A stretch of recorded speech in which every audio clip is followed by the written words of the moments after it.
Good morning and welcome to the United States Attorney's Office for the Eastern District of North Carolina. My name is Ellis Boyle. I'm the United States Attorney here. In November of 2023, Shawn Tobin Locklear shoots two Robeson County Sheriff's deputies, then carjacks their patrol car, runs one of them over with that patrol car as he steals it, and leaves them bleeding in the dirt. The deputies shoot him during the gun battle, and after he leaves them for dead, he stops the ambulance that had been dispatched to provide emergency care and transportation to those two deputies.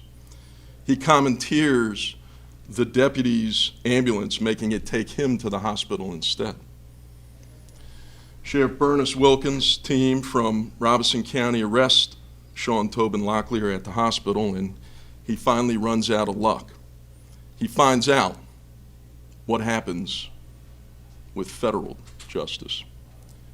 As a result of these heinous crimes, Shawn Tobin Locklear pleaded guilty to possessing a machine gun and firing a gun during a crime of violence, carjacking. Last Friday, with our endorsement and sincere thanks, United States District Court Judge Flanagan delivered an appropriately lengthy prison sentence of 45 years.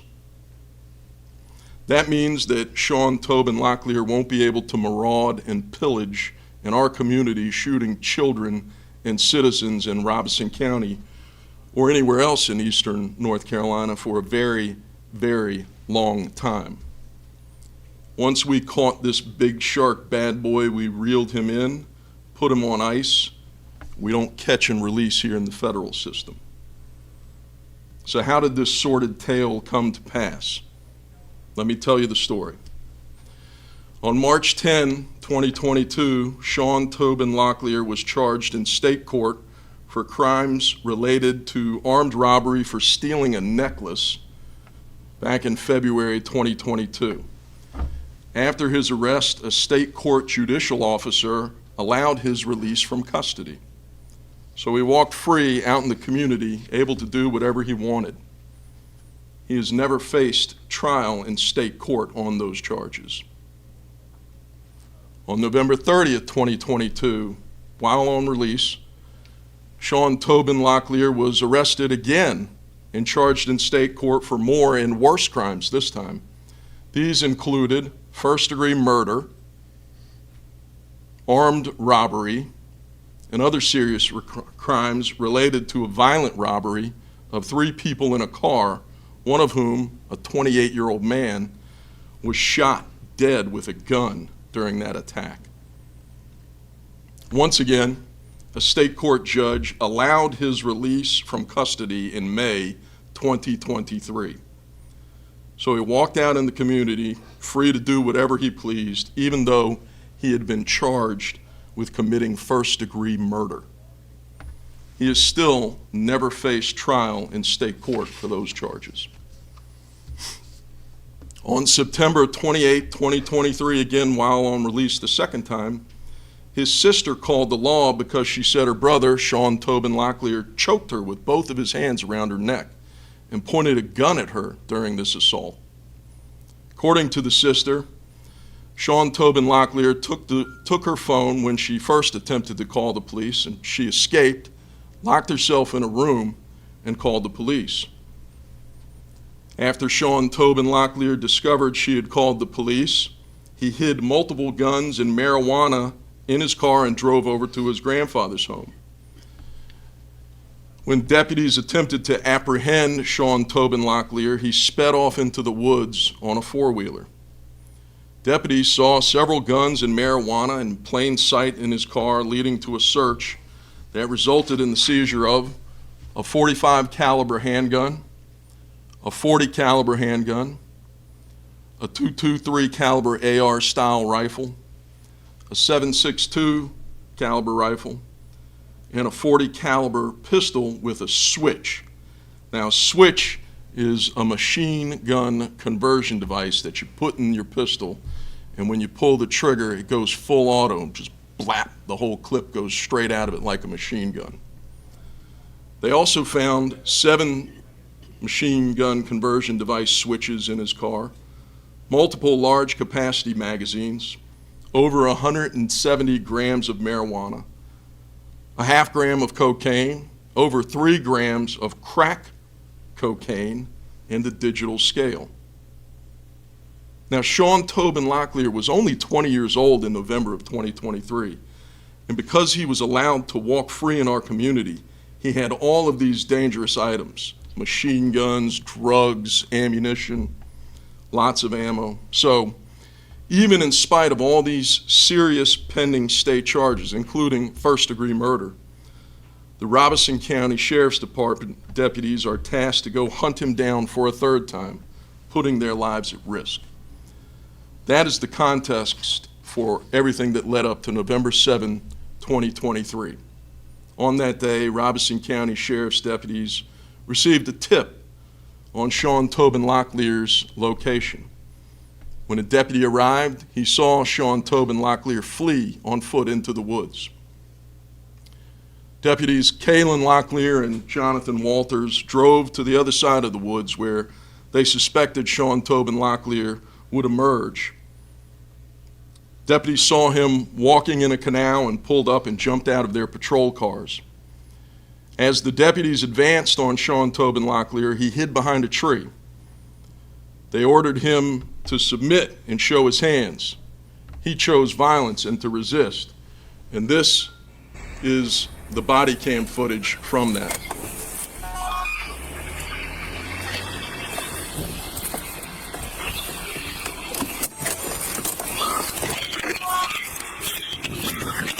I just saw him over here. Hey, don't move! Don't move! Don't you move! Let me see your hands! Show me your hands!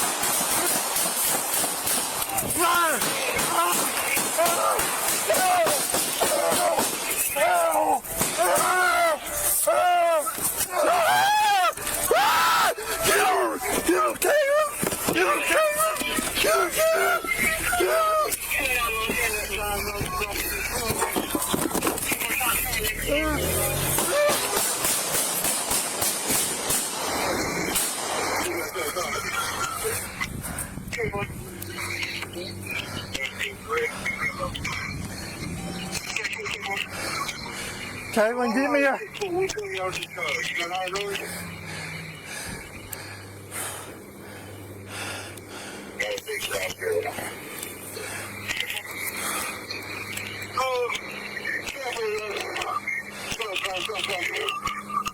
Give me a tourniquet. Give me a tourniquet.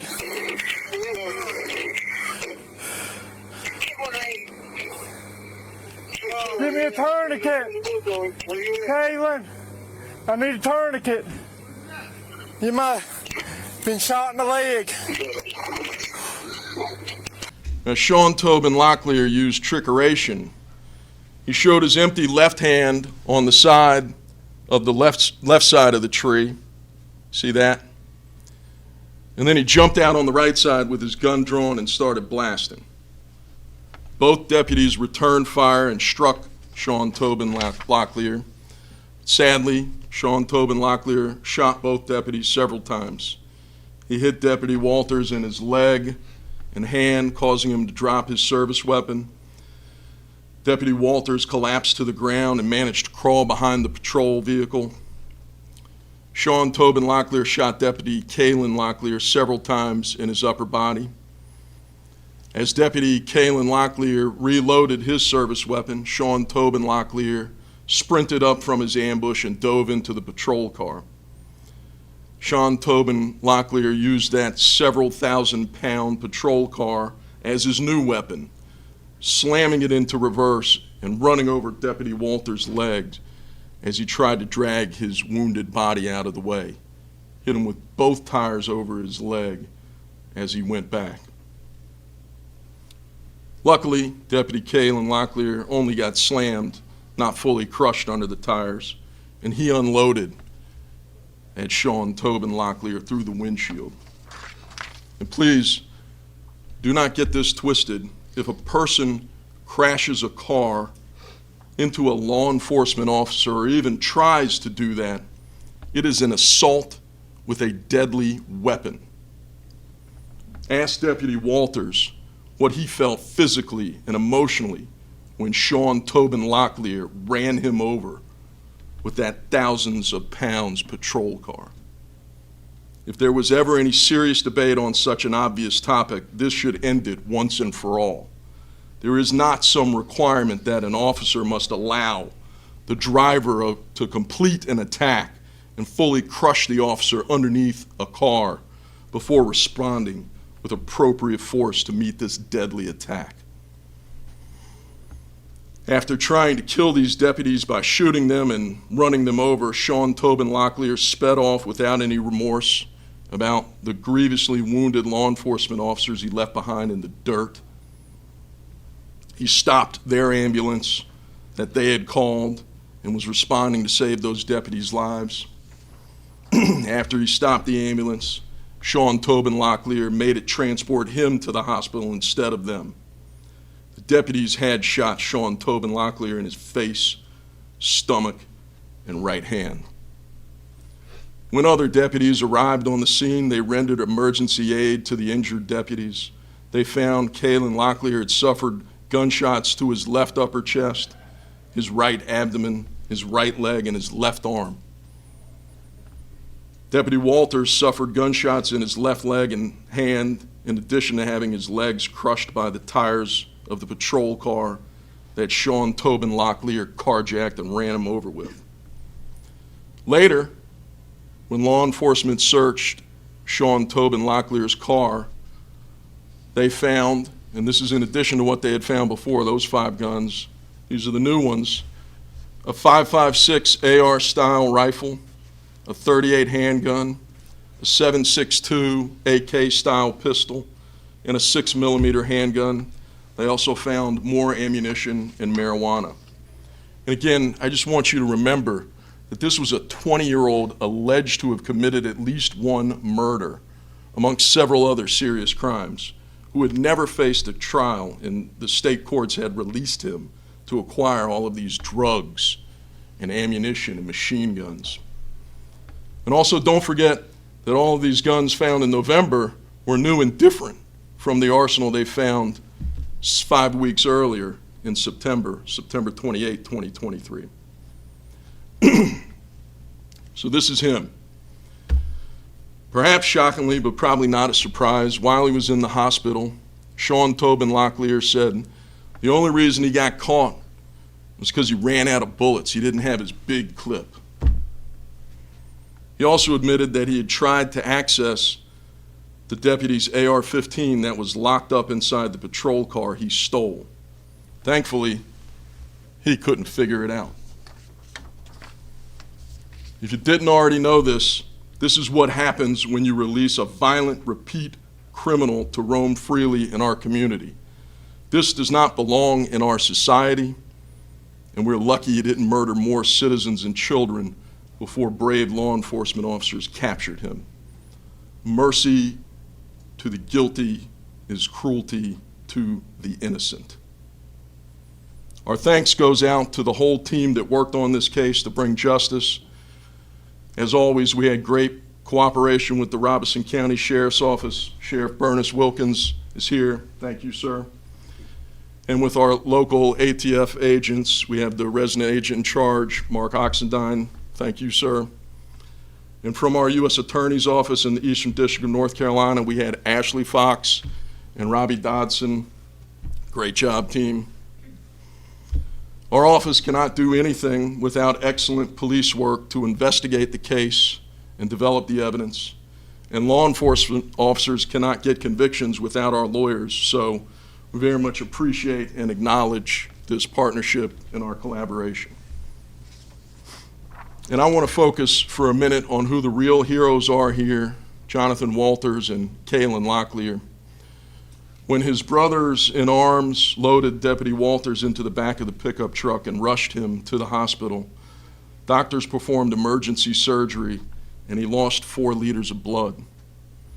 They had to put him on life support for 4 days in the ICU. The road to recovery was long and arduous. He has had to suffer through several surgical procedures to repair broken tibia and fibula bones in his leg, ultimately requiring the installation of metal rods. He endured grueling, extensive, painful physical therapy. He was stuck using a walker or wheelchair for many months, and he now suffers from permanent, severe nerve pain in his leg for the rest of his life.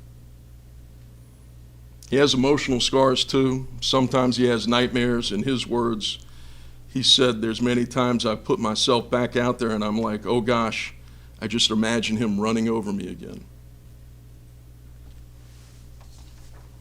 Deputy Walter's wife, Jessica, works as a 911 dispatcher in Robeson County and could have been the one who got the call about him getting shot that day. By the grace of God, she was not at work that day, though. But when she saw the Facebook post about a shooting involving 2 deputies, she tried to call her husband. He didn't pick up. In her words, "You know that feeling you have about something, and until it's confirmed, I was just trying to think it was anything but that." Well, she was on the front porch when deputies rolled into her driveway and her heart dropped. She says, "I won't forget that ever, that's for sure." Well, after 2 years, Waldo finally made it back to the department. Thank you, Jessica, and your mother's here too, Elaine, for nursing him back and standing by his side. Great job, women. We appreciate our wives and mothers. Deputy Kalen Locklear is not here today, but he's also a hero. He had 4 separate bullets strike his body and could not work for about 4 months as he recovered. And he faces future shoulder surgery as a result of this. But I want both you, Deputy Walters and Deputy Locklear out there, I want you to know that we recognize your bravery, your selfless dedication to the public safety and order, and your perseverance. Not many can say that they looked evil in the eye and had a gun battle with it. You both not only didn't flinch, but you took his worst and you bested him. It is a small gesture years later, but I want you to know that your heroism is acknowledged, appreciated, and remembered. So I've got a little something here. It's a coin from the U.S. Attorney's Office to remind you that you will always have a friend and an ally here. Thank you.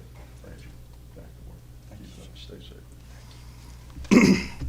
And I wish that this was just an isolated event, but we've seen increasing violence against law enforcement officers around the country and in the Eastern District of North Carolina specifically. Just in the last few months, God bless him and his family, Officer Roger Smith was shot and died. We had a Franklin County deputy who was shot. We had Officer Elliott and Dunn who had a shootout in a gas station. We had Raleigh Police Officer Gillick who got shot. And then you all remember in Rocky Mount, the bank robbery the day after Christmas where the suspect unloaded in a crowded parking lot. And this isn't just in the Eastern District, it's happening all over. You've seen stories recently about Mint Hill and Polk County. I want everyone to know that the Department of Justice and the Eastern District of North Carolina U.S. Attorney's Office will treat all such attacks as deadly serious, and we will pursue the bad guys who try to hurt law enforcement officers with all of our federal resources. With that, I would like to invite Sheriff Wilkins or Resident Agent in Charge Oxendine, if they would like to say anything. They're welcome to have the microphone, but I'll leave it to you gentlemen. Hello, everyone. First, I'm going to say it's only by the grace of God that Jonathan is standing here with us today, and Kaylin is still with us as well. It's obvious, but what you see in that video, I actually watched it on scene the day that this occurred. One of their body vests was laying on the ground where they had been transported.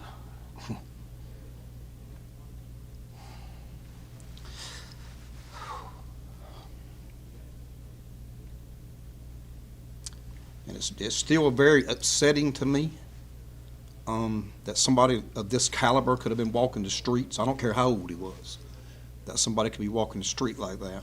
And I'm really, really thankful for the U.S. Attorney's Office, the ATF, and all your staff that assisted with this, because it was obvious that it wasn't handled in the state system. I said a lot at the scene that day on a live press conference that a lot of folks got upset about, but you would have had to been there to understand it. And for that, again, I just want to say thank you all. Thank you. Thank you all very much for being here, and thank you, Deputy Walters. Good luck to you. Thank you.